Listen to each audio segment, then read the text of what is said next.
Kalian masih ingat nggak konten kita tentang memanfaatkan barang-barang bekas yang ada di workshop SPD Speedometer? Melanjutkan konten tersebut, kami kepikiran kalau bagusnya casing atau covernya nih dari barang yang akan kita rakit itu menggunakan kayu aja tuh. Apa mungkin kita cari kayu jati Belanda aja ya, agar ini tuh sesuai dengan kampanye kita yang 3R, yang refurbish, recovery, sama recycle. Maka dari itu, SPD mengajak kolaborasi sama Kamar Kayu untuk membuatkan casing dari kayu. Nah, gimana keseruannya? Tonton sampai habis ya. Jangan lupa subscribe dulu sebelum nonton.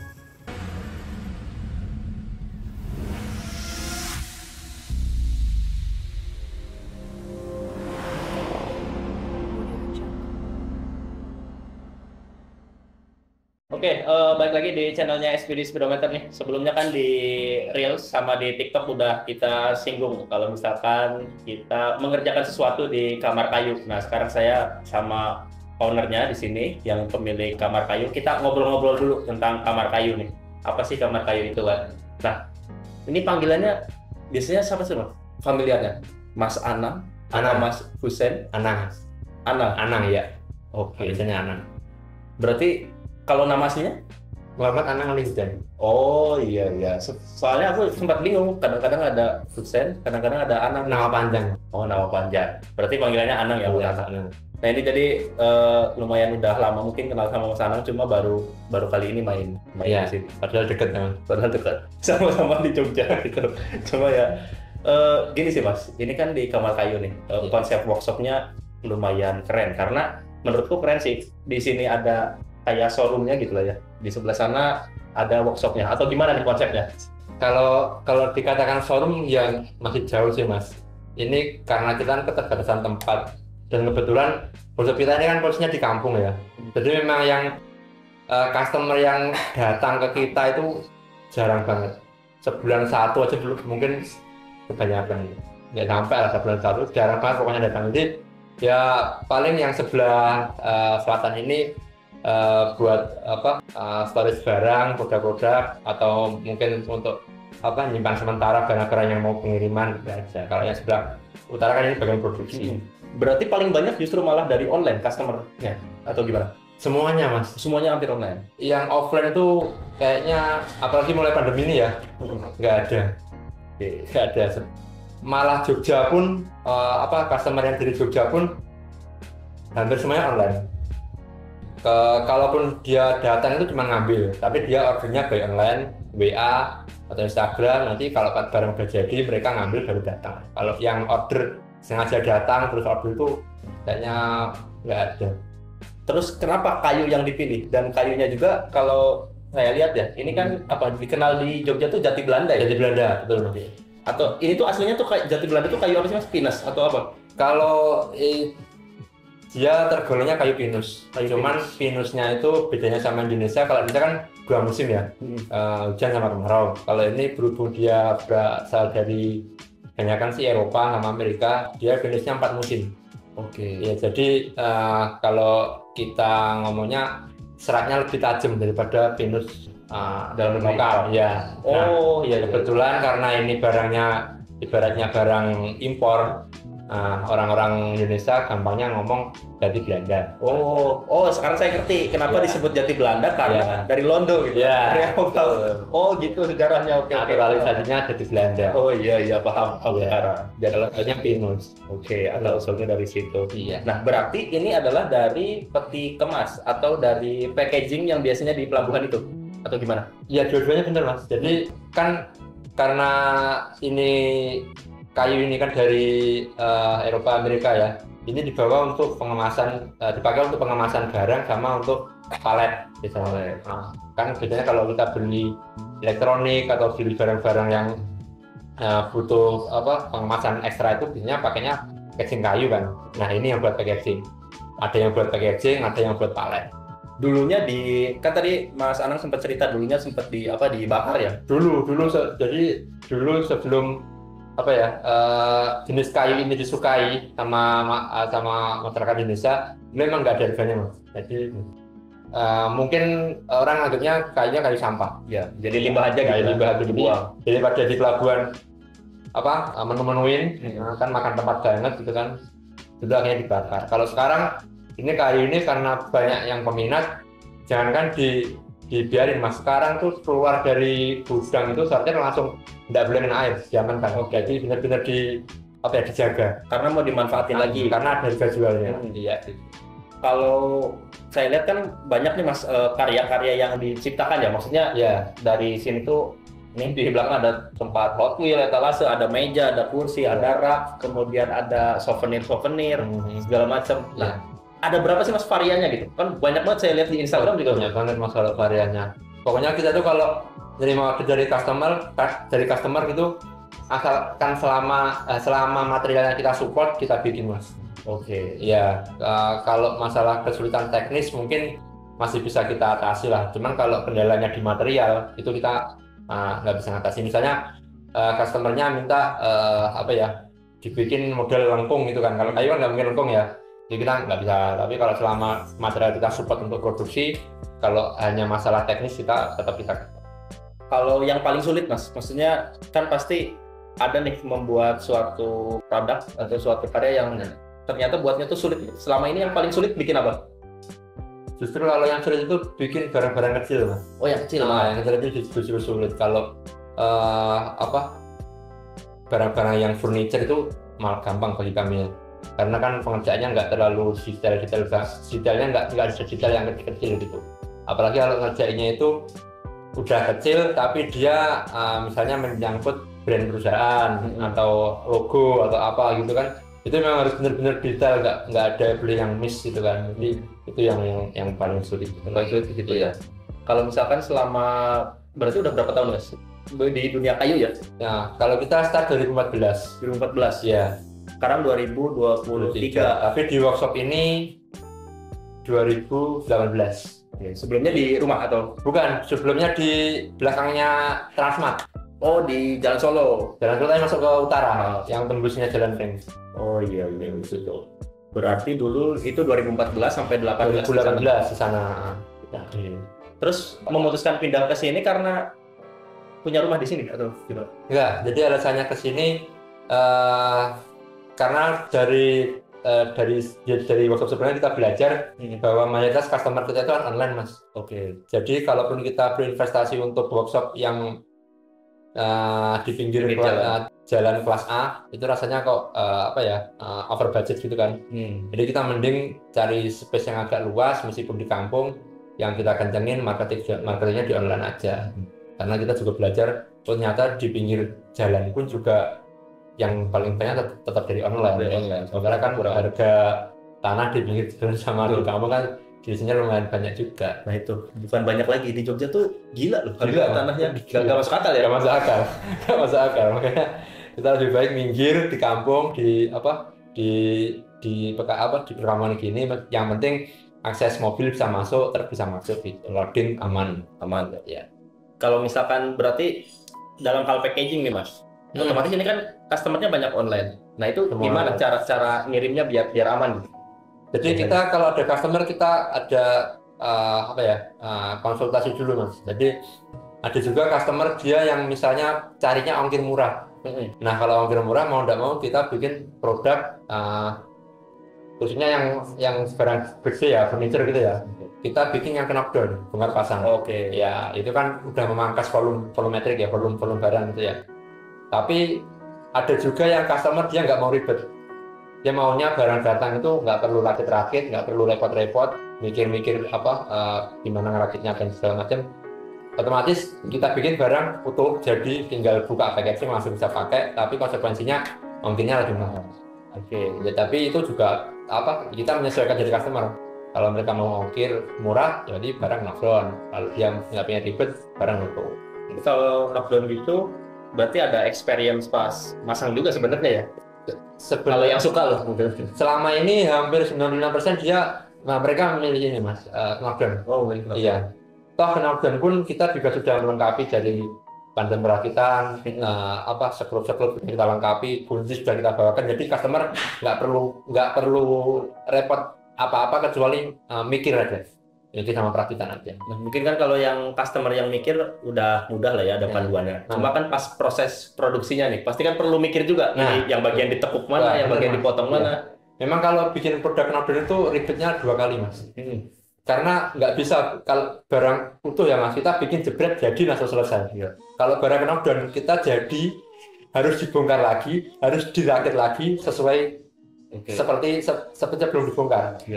Karena kita sering juga nih, barang udah jadi nih, kita bongkar, kita rakit, ternyata ada masalah, kita produksi ulang atau ada pembenaran revisi itu. Jadi sebenarnya kalau bikin produk knockdown itu, apalagi kita bukan mass product ya, mass produknya kan retail satuan gitu ya, custom gitu ya. Itu prosesnya 2 kali kerja. Tapi ya nggak apa-apa, itu solusi atau servis yang kita berikan ke customer, bagaimana mereka bisa beli produk tapi tidak keberatan soal ongkir, mau nggak mau seperti itu. Dari situ ada rencana buat buka di kota lain nggak? Kalau sejauh ini belum ada sih Mas, karena kalau untuk produksi saya rasa kalau bikin cabang di tempat lain pun nggak terlalu efektif. Kalau produksi ya? Iya. Karena apa? Karena kalau sekarang itu cost untuk bikin workshop satu tempat sama selisih biaya ongkir pengiriman produk ke kota-kota itu nggak sebanding Mas. Mending kita istilahnya kalau kita bikin di Jakarta pun biaya bikin workshop di sana dengan kita ngirim produk ke sana pun nggak sebanding, lebih murah, jauh lebih murah kita ngirim produk. Yang ngapain kita bikin invest banyak-banyak untuk bikin di sana gitu kan. Sementara customer kita kan atas online. Maka kalau SPD sangat masuk karena pelayanannya jualnya servis, barang sama jasa. Kalau kita kan cuma barang aja Mas. Kayak gitu. Kalau misalkan untuk saluran distribusi, mungkin bikin titik distribusi nih ada di Mall A misalkan, ada di Mall B atau di mana gitu. Kalau untuk pemasaran bisa jadi Mas. Kalau pemasaran mungkin tujuannya pengen juga gitu, biar customer nggak repot atau nggak harus nunggu lama. Jadi kita pengen punya harus stok di beberapa kota, tapi mungkin masih jangka panjang. Berarti untuk saat ini lebih ke customize yang daripada untuk membuat produk massal. Kita produk kita sendiri ada, kita yang di katalog itu. Nah, di katalog itu ada juga yang custom. Jadi kita melayani dua jenis tersebut. Nah, kalau selama ini yang paling banyak ya custom Mas.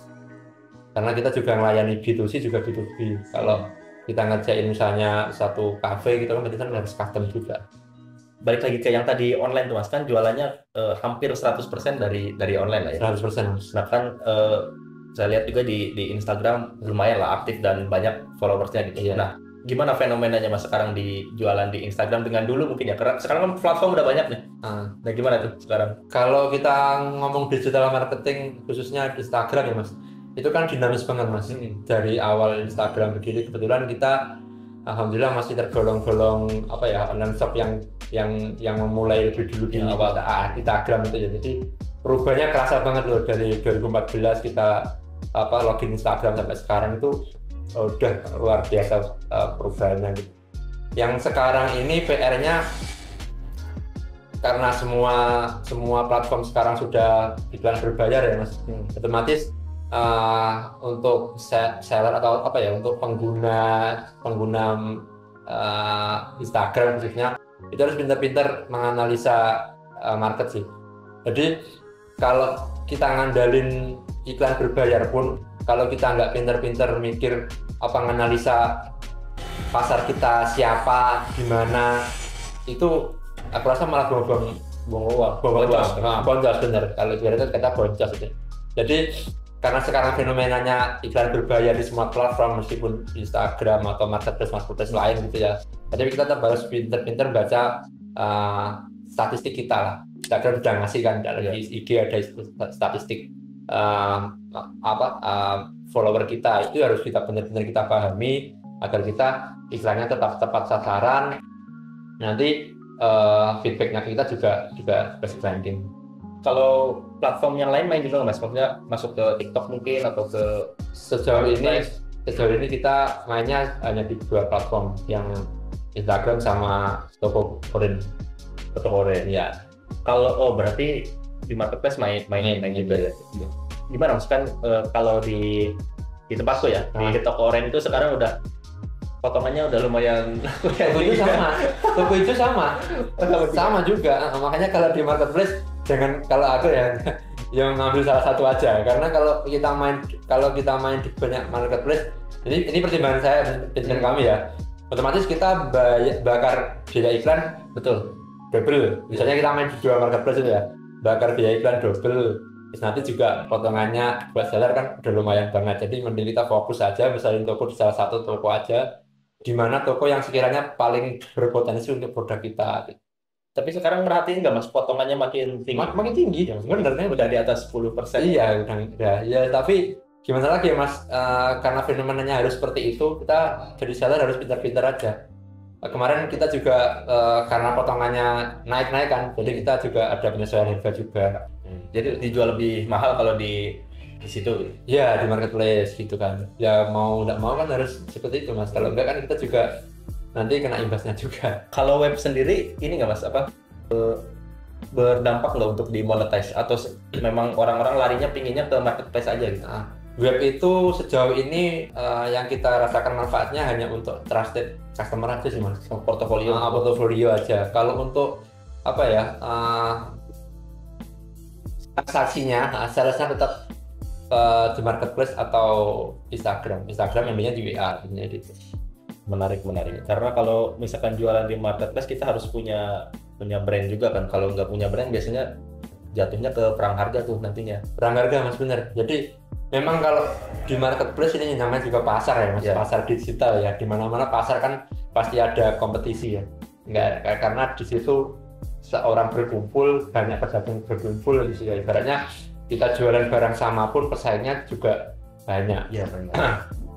Otomatis kita harus benar-benar ngebangun apa yang ditonjolkan. Mungkinkah produk kita yang berbeda atau unik dari pedagang-pedagang lain, atau mungkin harga. Yang paling gampang kan sekarang perangnya harga.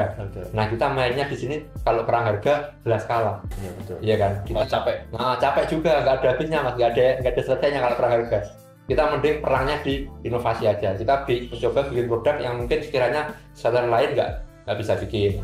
Nah, kita juga knockdown tadi loh Mas. Knockdown tadi kita juga bagian dari inovasi.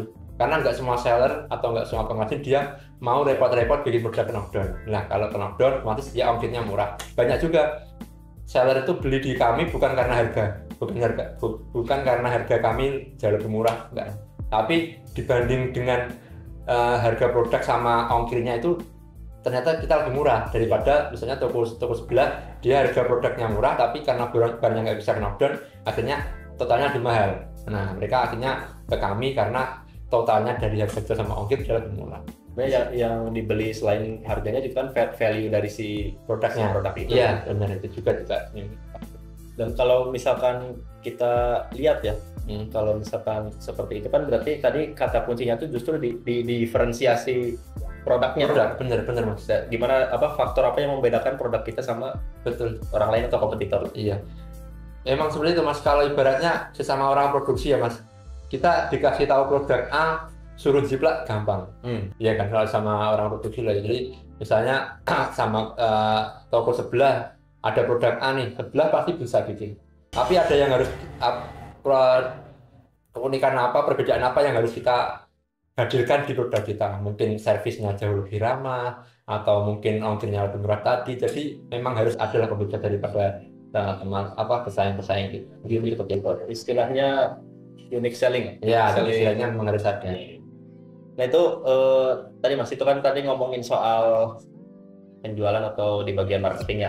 Nah, kan ini biasanya orang itu kan kalau bisnis itu fokus di salah satu, kalau nggak di produksi, ya di penjualan gitu, di marketing. Nah, di sini kan Mas Anang jualan juga, terus punya manufaktur juga. Nah itu kan biasanya untuk mengelola nya tuh cukup ribet karena ada proses produksi, ada harus ngurusin produksi, harus ngurusin penjualan juga. Gimana Mas suka dukanya tuh? Kalau sebenarnya kalau saya sendiri sebenarnya fokusnya di produksi Mas. Produksi. Iya, kalau marketing atau penjualan itu yang fokus istri saya. Di istri. Ya, jadi kita kerjasama. Jadi aku fokus yang bagian produksi,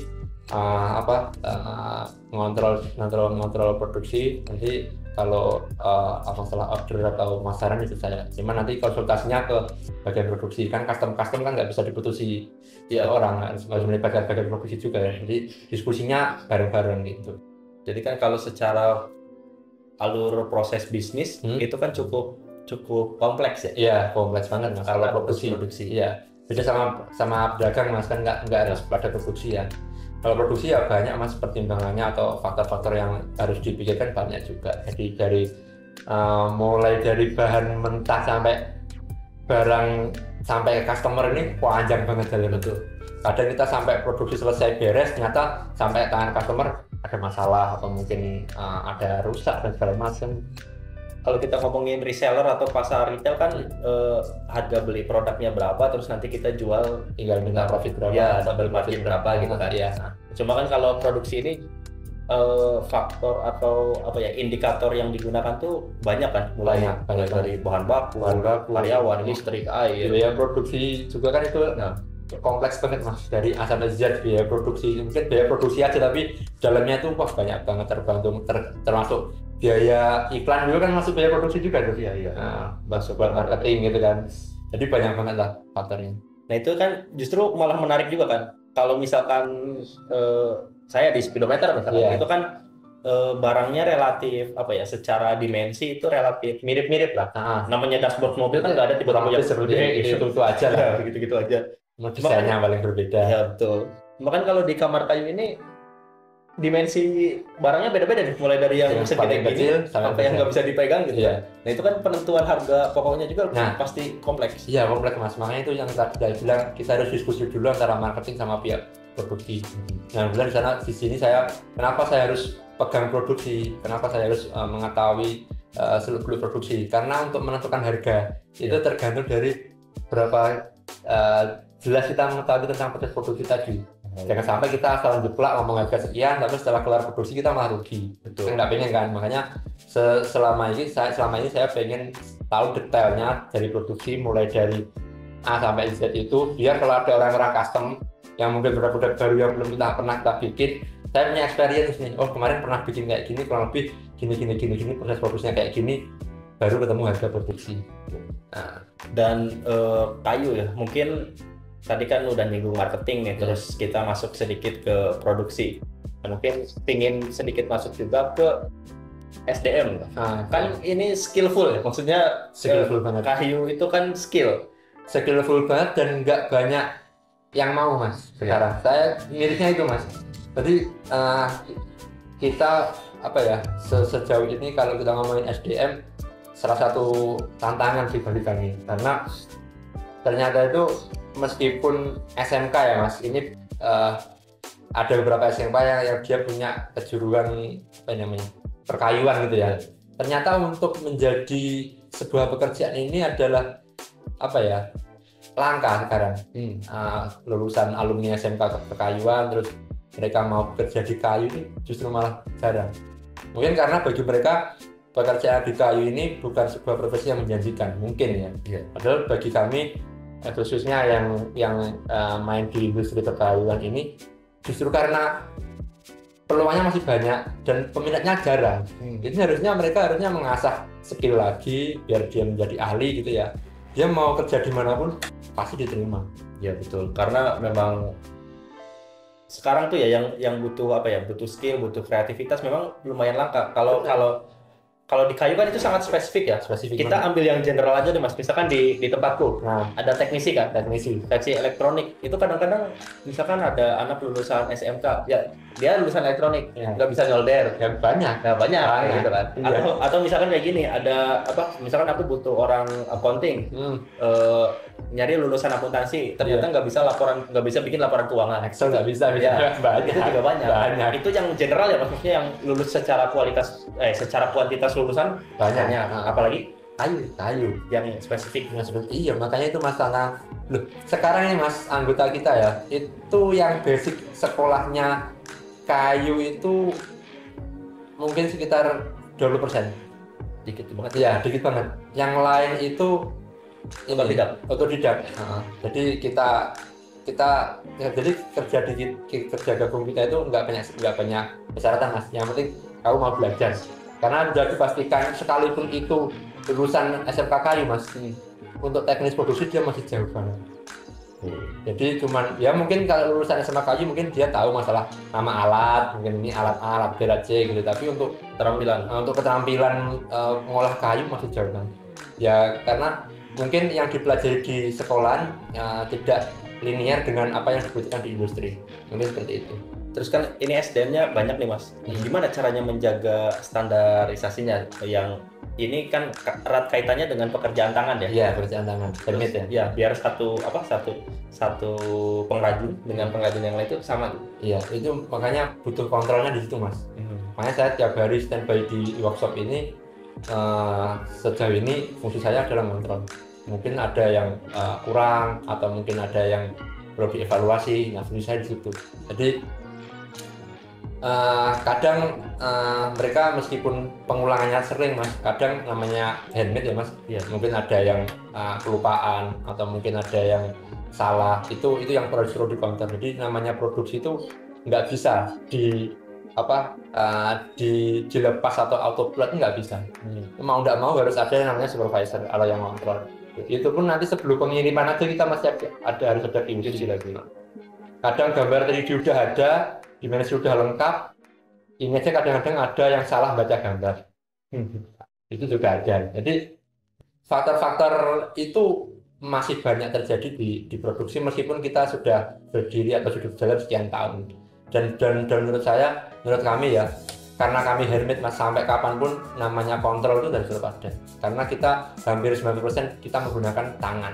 Beda kita kalau mungkin kita sudah menggunakan komputer semua, robot semua gitu ya, mungkin jauh untuk kontrolnya lebih berkurang lah. Iya. Cuma ya justru kalau misalkan kita pakai teknologi robot misalkan, itu malah nantinya gampang ditiru si produknya, nggak ada ciri khasnya gitu. Autentiknya kurang. Ya, autentiknya kurang. Ya, jadi memang justru menurut saya pribadi ya, mungkin malah justru yang dipertahankan itu yang handmade-nya ini biar jadi nilai added value. Mungkin ada min plusnya di situ Mas, ada kelebihan dan kekurangannya. Kalau kita handmade kita punya keterbatasan kapasitas produksi ya, gitu kan. Kalau robot selama dia digeber mau kan masih tetap bisa jalan. Ya semua ada kelebihan, ada kekurangannya lah. Tapi sejauh ini kita di handmade ini perlu bantuan mesin paling nggak ya sekian 20% lah. Selainnya tetap kita kerjakan handmade. Ya mungkin mesin yang butuh kepresisian. Ya, ini perlu bantuan CNC tapi itu nggak banyak juga. Cuma beberapa part aja lah. Nah, kita bikin part support pakai CNC tapi nanti rakitnya tetap handmade gitu di sini. Oke, mungkin kita masuk ke part akhir nih. Tadi udah ngomongin marketingnya, produksinya, terus ngomongin sedikit tentang SDM gitu ya. Nah, mungkin terakhir ngomongin tentang finansial. Dulu pas bangun ini awalnya modal berapa Mas? Ingat nggak? Jadi itu kamar kayu ini modelnya dengkul Mas, benar-benar dengkul. Jadi kita itu bikin kamar kayu itu setelah terpuruk di beberapa usaha sebelumnya. Oh, jadi ada pengalaman. Jadi karena beberapa usaha sebelumnya tidak sesuai ekspektasi gitu ya. Kebetulan pas waktu itu iseng-iseng bikin kayu gitu.